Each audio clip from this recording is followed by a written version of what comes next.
నాకు నిన్నటి నుంచి ఇన్‌స్టాగ్రామ్‌లో మొత్తం ఒక అమ్మాయి పీరియడ్స్ వల్ల చనిపోయింది అని ఎక్కువ వస్తుంది. నా ఫీడ్ మొత్తం అదే ఉంది. నేననుకున్నా మరీ అంత ఎక్కువ పెయిన్ వచ్చి చనిపోయిందేమో అని అనుకున్నా. కానీ దీని గురించి డీటెయిల్‌గా చూస్తే తెలిసిందేంటంటే ఒక 18 ఇయర్స్ అమ్మాయి ఏదో టెంపుల్‌కి వెళ్ళాలనో, ఫంక్షన్‌కి వెళ్ళాలనో సంథింగ్ పీరియడ్స్ డిలే చేయడానికి టాబ్లెట్ తీసుకుంది.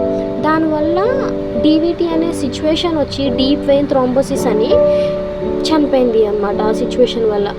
ఆ డీవీటీ అనేది ఏంటంటే ఇలా పిల్లేసుకోవడం వల్ల నరాల్లోని బ్లడ్ సర్క్యులేషన్ సరిగ్గా అవ్వకపోయి కాళ్ళు వాచిపోయి బ్లడ్ క్లాట్ అయ్యి హార్ట్ పెయిన్ వచ్చి చనిపోయిందనమాట. ఇలాగా ఫంక్షన్స్ కోసమని లేదంటే టెంపుల్స్‌కి వెళ్ళాలని ఇలా టాబ్లెట్స్ వేసుకొని మీ లైఫ్ మీరు ఎందుకు రిస్క్‌లో పెట్టుకుంటారు? నేను ప్రతి అమ్మాయికి చెప్తున్నా ఇదే. ఎందుకంటే అలా టాబ్లెట్స్ యూజ్ చేయడం మంచిదే కాదసలు చెప్పాలంటే. నేను కూడా యూజ్ చేశా ఒక 2 ఇయర్స్ బ్యాక్. నేనైతే డేకి 1 చొప్పున 3 రోజులు వేసుకున్నా అలానే.